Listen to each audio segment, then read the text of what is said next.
திண்டிவனம் அருகே பல்லவர் கால குற்றவை சிலை மற்றும் சோழர் கால தும்பு கல்வெட்டு கண்டுபிடிக்கப்பட்டது. கொடியம், மேலம்பாக்கம் பகுதிகளில் ஆய்வு செய்த வரலாற்று ஆய்வாளர் செங்குட்டுவன் 1300 ஆண்டுகள் பழமையானது என்று கூறப்படும் 8 கரங்கள் கொண்ட குற்றவை சிற்பம் மற்றும் 8 வரிகளில் அமைந்த சோழர் கால கல்வெட்டு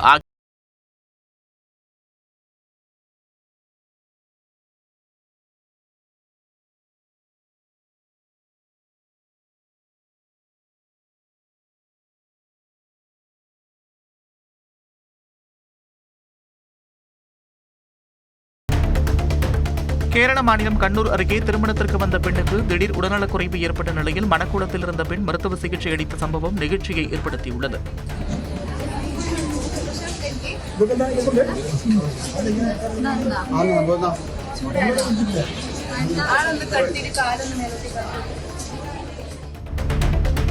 தங்கள் ஆட்சிக் காலத்தில் சட்டமன்ற உறுப்பினர்களுக்கு கார் வழங்கும் திட்டத்தை நிறைவேற்ற முடியவில்லை என்ற காரணத்திற்காக அதனை திமுக தற்போது எதிர்ப்பதாக அமைச்சர் செங்கோட்டையன் விமர்சித்துள்ளார்.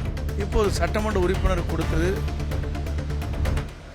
அவர்கள் எங்களுக்கு வேண்டியதில்லை என்று சொல்வதற்கு காரணம் அவர்கள் ஆட்சியிலே அதை நிறைவேற்ற முடியவில்லை என்ற எண்ணம் தானே தவிர வேறொன்றும் இல்லை. சிவகங்கை மாவட்டம் மானாமதுரை அருகே வைகை ஆற்றில் நீர்வரத்து முற்றிலும் நின்றதால் கீழ்பசலை மதகு அணை பகுதி பாலைவனம் போல காட்சியளிக்கிறது.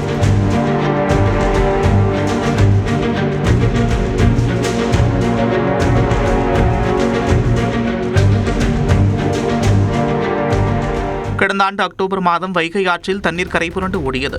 அதன் பிறகு மழைப்பொழிவு குறைவு மற்றும் கடும் வெயில் காரணமாக வைகை அணைக்கான நீர்வரத்து குறைந்தது. ஆற்றில் தண்ணீர் திறப்பு நிறுத்தப்பட்டிருக்கிறது. இதனால் கீழ்பசலை மதகு அணை பகுதி தற்போது மணல் மேடுகளாகவும் ஆழமான வெடிப்புகளோடும் வறண்டு காணப்படுகிறது. புதுக்கோட்டை சித்தனவாசலில் 5 ஆண்டுகளுக்கு பிறகு மீண்டும் திறக்கப்பட்ட இசை நீரூற்று மற்றும் பூங்காவை திரளான மக்கள் கண்டு மகிழ்ந்தனர். 2026ஆம் ஆண்டு கோடை விழாவின் ஒரு பகுதியாக 5 ஆண்டுகளுக்கு பிறகு இசை நீரூற்று மற்றும் பூங்கா திறக்கப்பட்ட நிலையில் இசை விருந்தை கேட்டு பொதுமக்கள் மற்றும் குழந்தைகள் குதூகலித்தனர்.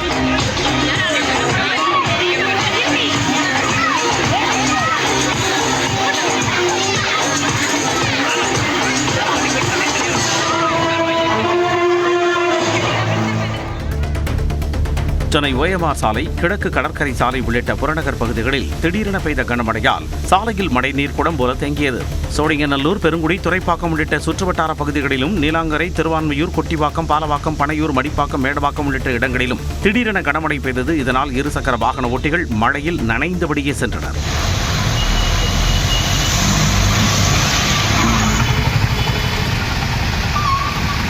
ஓகே போயிருக்க கடை தான் போகிறேன்.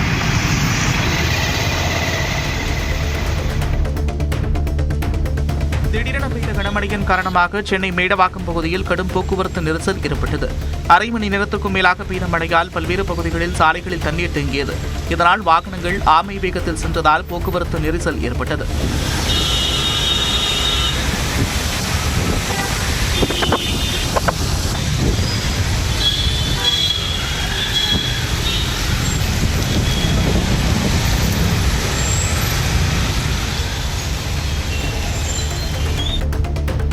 சென்னை புறநகர் பகுதிகளான ஆலந்தூர், பல்லாவரம், தாம்பரம் மற்றும் வண்டலூரில் இரவு பெய்த கனமழையால் சாலைகளில் மழைநீர் பெருக்கெடுத்து ஓடியது.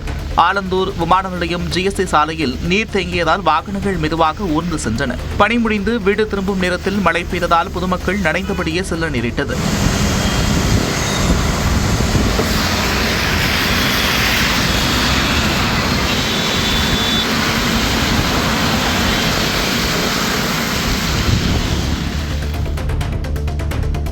மயிலாடுதுறை மாவட்டத்தில் காற்றுடன் பெய்த கனமழையால் நலத்துக்குடி, கோட்டங்குடி உள்ளிட்ட பகுதிகளில் 5000 ஏக்கருக்கும் மேற்பட்ட குறுவை நெற்பயிர்கள் வயலில் சாய்ந்து சேதமடைந்தது.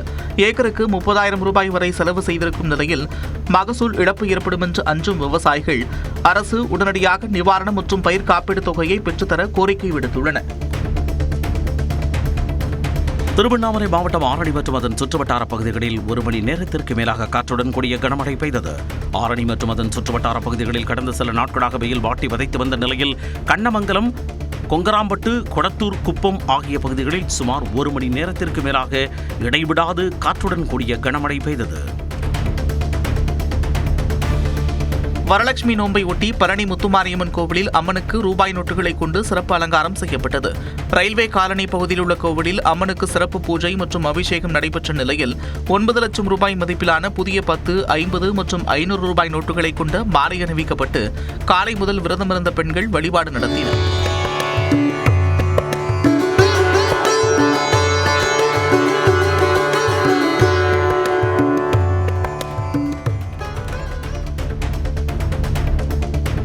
சேலம் இளம்பிள்ளை அருகே பின்பக்க கண்ணாடி இல்லாமல் அரசு பேருந்து இயக்கப்பட்டது மக்களிடையே அதிருப்தியை ஏற்படுத்தியுள்ளது.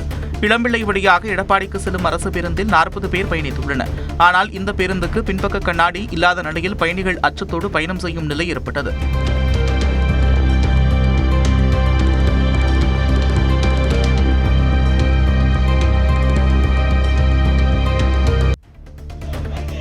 கோவில்பட்டியில் போராட்டத்தில் ஈடுபட்டவர்கள் மீது தாக்குதல் நடத்திய காவல்துறையை கண்டித்து மார்க்சிஸ்ட் கம்யூனிஸ்ட் கட்சியினர் போராட்டத்தில் ஈடுபட்டனர். மந்தித்தோப்பு சாலையை விரிவுபடுத்த கோரி நடந்த போராட்டத்தில் கலந்து கொண்டவர்கள் மீது காவல்துறையினர் தாக்கியதாகவும் அவர்கள் மீது நடவடிக்கை எடுக்க வலியுறுத்தியும் மார்க்சிஸ்ட் கம்யூனிஸ்ட் கட்சியினர் முழக்கம் எழுப்பினர். காவல்துறையை கண்டிக்கின்றோம், வன்மையாக கண்டிக்கின்றோம், வன்மையாக கண்டிக்கின்றோம். கோவையின் இருவேறு இடங்களில் நடந்த வேட்டையில் 200 கிலோ கஞ்சா பறிமுதல் செய்யப்பட்டது. கஞ்சா விற்பனை குறித்து கிடைத்த தகவலில் பெரியநாயக்கன்பாளையம், கோவில்பாளையம் பகுதியில் சோதனையில் ஈடுபட்ட அதிகாரிகள் 201 கிலோ கஞ்சாவை கைப்பற்றி 2 கைது செய்தனர். காவல்துறை விசாரணையில் கைதான 2 கல்லூரி மாணவர்கள் உள்ளிட்டோரை குறிவைத்து கஞ்சா விற்பனையில் ஈடுபட திட்டமிட்டிருந்தது தெரியவந்தது. திருச்சி விமான நிலையம் வந்த அமைச்சரும் தவேக பொதுச் செயலாளருமான ஆனந்துக்கு கட்சித் தொண்டர்கள் உற்சாக வரவேற்பளித்தனர். அப்போது துணை முதலமைச்சர் வாழ்க என தொண்டர்கள் முழக்கமிட்டனர். அமைச்சர் ஆனந்த் புன்னகைத்தபடி கைகளை அசைத்து தொண்டர்களை சாந்தப்படுத்தினார்.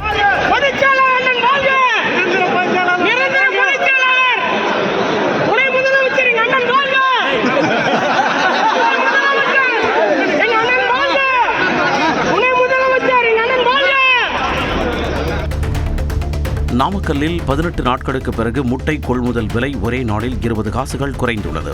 தேசிய முட்டை ஒருங்கிணைப்பு குழுவின் கூட்டம் அதன் தலைவர் சிங்கரா தலைமையில் நடைபெற்றது. இன்று கூடிய கூட்டத்தில் 20 பைசா விலை குறைந்து 5 ரூபாய் 20 காசுகளாக விலை நிர்ணயம் செய்யப்பட்டது. உற்பத்தி அதிகரித்து தேவை குறைந்ததன் காரணமாக முட்டை விலை குறைந்ததாக கூறப்படுகிறது. கொடைக்கானல் கீழ்மலையில் உள்ள அசன்கோட்டை கிராமத்திற்கு சாலை வசதி அமைக்க 5 கோடி ரூபாய் மதிப்பீட்டில் திட்டமிடப்பட்டுள்ளது. ஜனநாயகன் படப்பிடிப்பிற்காக அங்கு சென்றபோது சாலை அமைத்துக் கொடுப்பதாக கிராம மக்களுக்கு அளித்த வாக்குறுதியை நிறைவேற்றும் வகையில் முதலமைச்சர் விஜய் உத்தரவிட்டுள்ளார். இதற்காக ஊரக வளர்ச்சித்துறை அதிகாரிகள் நேரில் சென்று ஆய்வு நடத்தினர். வனப்பகுதி வழியாக செல்லும் இந்த சாலையின் நீளம் மற்றும் பாதை குறித்து கள ஆய்வு மேற்கொள்ளப்பட்டு பணிகள் விரைவில் தொடங்கப்பட உள்ளது. சேலம் மாவட்டம் ஓமலூர் பேருந்து நிலையத்தில் ஆகஸ்ட் 23ஆம் தேதி சாதனை விளக்க பொதுக்கூட்டம் நடத்த தவேக மாவட்ட செயலாளர் செந்தில்குமார் தரப்பில் மனு அளிக்கப்பட்டுள்ளது. அதே நாளில் அதே இடத்தில் கூட்டம் நடத்த தொகுதி பொறுப்பாளர் அதிகமான் தரப்பும் அனுமதி கோரியதால் காவல்துறையினருக்கு சிக்கல் ஏற்பட்டுள்ளது. இந்த உட்கட்சி மோதல் குறித்து கட்சித் தலைமைக்கு தெரிவிக்க இருதரப்பினரும் முடிவெடுத்துள்ளனர்.